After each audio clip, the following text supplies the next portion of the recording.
Israel ആക്രമണങ്ങൾക്ക് പ്രതികാരമായി Gulf രാജ്യങ്ങളിലേക്ക് ആക്രമണം നടത്തി ഇറാൻ. തലസ്ഥാനമായ അബുദാബിയിലെ പ്രത്യേക സാമ്പത്തിക മേഖലയായ കെസാദിന് സമീപം ഇറാന്റെ മിസൈൽ വ്യോമ പ്രതിരോധ സംവിധാനങ്ങൾ തകർത്തു. എന്നാൽ തകർന്ന മിസൈലിന്റെ അവശിഷ്ടം വീണ ഒരു കെട്ടിടത്തിന് കേടുപാട് പറ്റിയിട്ടുണ്ട്. അതേസമയം ആക്രമണത്തിൽ ആർക്കും പരിക്കില്ലെന്ന് അബുദാബി മീഡിയ ഓഫീസ് അറിയിച്ചു. കെസാദ് സാമ്പത്തിക മേഖലയിൽ ശനിയാഴ്ചയുണ്ടായ ആക്രമണത്തിൽ 6 പേർക്ക് പരിക്കേറ്റിരുന്നു. സൗദി അറേബ്യയിലെ കിഴക്കൻ മേഖലയിൽ ഡ്രോൺ മിസൈൽ ആക്രമണ ശ്രമവും ഇറാനിൽ നിന്നുള്ള ആക്രമണങ്ങൾ പരാജയപ്പെടുത്തിയെന്ന് സൗദി പ്രതിരോധ മന്ത്രാലയം അറിയിച്ചു. ബഹ്റിന് നേരെയും ഇറാന്റെ ആക്രമണമുണ്ടായി. രാത്രിയിലും പുലർച്ചെയുമായി ഡ്രോൺ ആക്രമണങ്ങൾ ഉണ്ടായെന്ന് ബഹ്റിൻ ആഭ്യന്തര മന്ത്രാലയം അറിയിച്ചു. ഡ്രോൺ ആക്രമണങ്ങളെ തുടർന്ന് Sheikh Khalifa bin Salman highway താൽക്കാലികമായി അടച്ചു. ഡ്രോൺ അവശിഷ്ടം നീക്കിയ ശേഷം തുറന്നു. അതിനിടെ ഹോർമുസ് കടലിടുക്കിലൂടെയുള്ള എണ്ണ അമേരിക്കയ്ക്ക് ആവശ്യമില്ലെന്ന് പ്രസിഡന്റ് ഡൊണാൾഡ് ട്രംപ്. ഹോർമുസ് തുറന്നില്ലെങ്കിൽ ഇറാന്റെ ആണവ പ്ലാന്റുകൾ ആക്രമിക്കുമെന്ന് നിരന്തരം ഭീഷണി മുഴക്കിയതിനു പിന്നാലെയാണ് ട്രംപ് നിർണായക തീരുമാനം തുറന്നു പറഞ്ഞത്. ഹോർമുസിലൂടെയുള്ള എണ്ണ ആവശ്യമുള്ള രാജ്യങ്ങൾ അവർക്ക് വേണമെങ്കിൽ അത് സംരക്ഷിക്കണമെന്നും പിടിച്ചെടുക്കണമെന്നും ട്രംപ് പറഞ്ഞു. നമ്മുടെ ഭാവി മികച്ച നിലയിലാണ്. ഹോർമുസ് കടലിടുക്ക് വഴി അമേരിക്ക എണ്ണ ഇറക്കുമതി ചെയ്യുന്നില്ല. ഭാവിയിലും അതുണ്ടാകില്ല. നമുക്കത് ആവശ്യമില്ലെന്നും പക്ഷേ ഹോർമുസ് വഴി എണ്ണ ലഭിക്കുന്ന രാജ്യങ്ങൾ ആ പാതയിൽ ശ്രദ്ധിക്കണമെന്നും അവർ അത് വിലപ്പെട്ടതായി കരുതുന്നുവെന്നും അത് പിടിച്ചെടുത്തത് വിശിഷ്ടമായി കരുതണമെന്നും ട്രംപ് പറഞ്ഞു. ഹോർമുസിനെ ആശ്രയിക്കുന്ന രാജ്യങ്ങൾ ആ പാത സംരക്ഷിക്കാനും നിലനിർത്താനും മുന്നോട്ട് വരണമെന്നും ട്രംപ് ആവശ്യപ്പെട്ടു.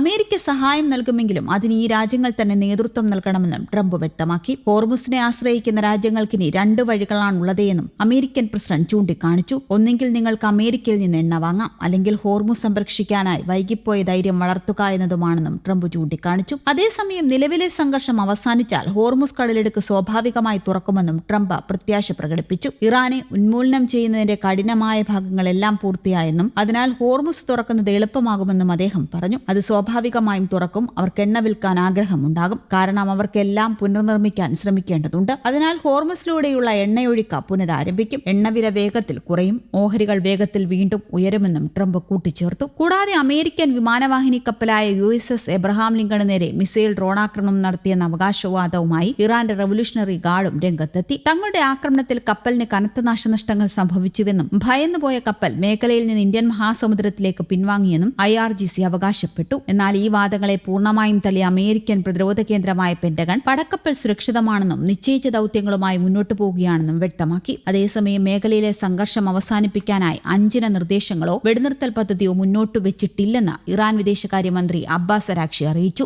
സമാധാനം പുനഃസ്ഥാപനത്തിനായി അമേരിക്കയുമായി നിലവിൽ യാതൊരുവിധ ചർച്ചകളും നടക്കുന്നില്ലെന്നും അദ്ദേഹം കൂട്ടിച്ചേർത്തു. ഇറാൻ വെടിനിർത്തൽ ആവശ്യപ്പെട്ടെന്ന ട്രംപിന്റെ സോഷ്യൽ മീഡിയ പോസ്റ്റുകൾ തള്ളിക്കൊണ്ടാണ് ഇറാൻ ഔദ്യോഗികമായി തങ്ങളുടെ നിലപാട് വ്യക്തമാക്കിയത്. ഇതിനിടെ ഇറാൻ യുദ്ധത്തിൽ നിന്ന് അമേരിക്ക ഉടൻ പിൻവാങ്ങുമെന്ന പ്രതീക്ഷ ട്രംപ് പങ്കുവച്ചു.